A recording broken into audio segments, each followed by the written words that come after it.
When I moved home in 2010, I packed my two-door car nearly to the roof and drove for 3 days from California's Bay Area to the Mississippi Gulf Coast. When people ask me why I returned home to Mississippi after years of living in the West, the East, and the Midwest, I simply say this.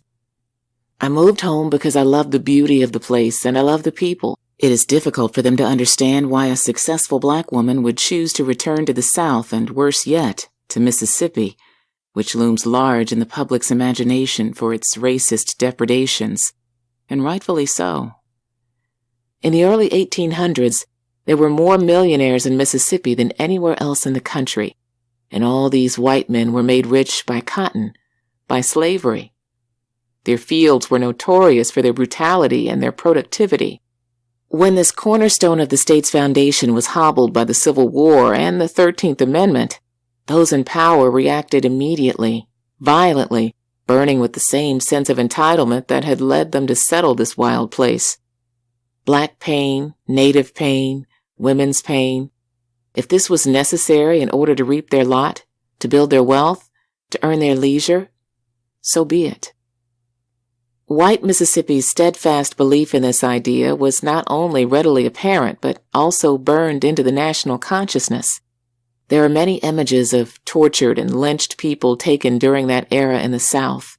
White crowds milling under mangled bodies, men, women, and children alike, smiling.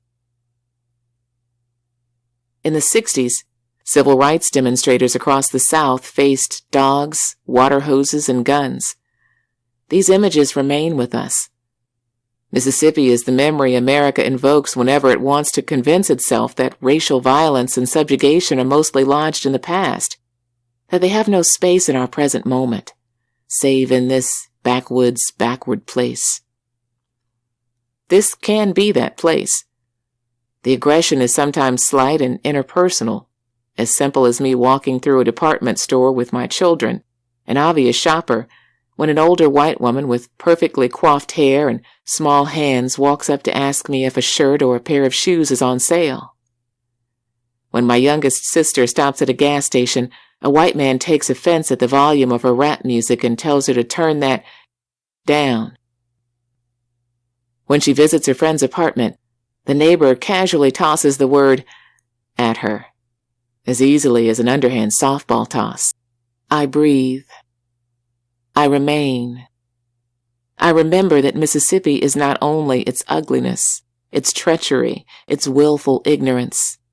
It is also my nephew. Hurling his body down a water slide, rocketing to the bottom, joy running from shoulder to heel. It is my godmother boiling pots and pots of shrimp and pouring them into a children's pool so we can eat the delicious spicy mess at our family gathering on the 4th of July. It is my youngest sister smiling and dancing to Al Green in my godmother's driveway while the night enfolds like a hand and the insects hiss with summer's sibilant kiss. It is riding to a convenience store with my childhood friends with the windows down and the night wind caressing me on my cheekbones, UGK booming from the speakers in answer to the blooming Mississippi night. It is sitting on the porch with my 78-year-old grandmother, my children sandwiched between us on the swing, making idle talk and watching hummingbirds zip through the air beyond her screen as she tells us stories, flush with joy. But there's more. Here is my local bookseller, a white middle-aged man, arranging a celebratory birthday dinner for my sister and hosting it even as he is convalescing from an illness, and doing it all with a quiet, gentle smile. Here is one of my best friends from high school, a white woman with 2 toddlers who stops her car when she sees black people pulled over by the police, pulling out her phone and filming in an attempt to belay disaster, to hold authority accountable, fussy children be damned. And behold the Pass Christian Public Library leading an initiative to choose The Fire this time, a book about black experience in America, for its citywide reading program in order to foster community dialogue about what it means to be bound together in this place. We are trying to understand that one person's fate predicates another's, that this illness of racial violence and oppression affects all of us, not just in Mississippi, but throughout the South, America, and abroad. I like to imagine that one day I will build a home of cement, a home built to weather the elements, in a clearing in a piney southern wood, riven with oak and dogwood.